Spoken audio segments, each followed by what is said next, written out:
manalangin. Dahil malaki ang nagagawa ng panalangin. Total ang Diyos naman may gawa ng langit at lupa, pati ng mga tao, Diyos na ang makialam.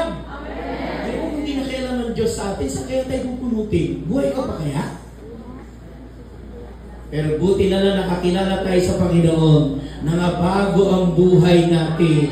Amen. At hindi kontento ang Diyos na nabago ka. Gusto niya pampalain.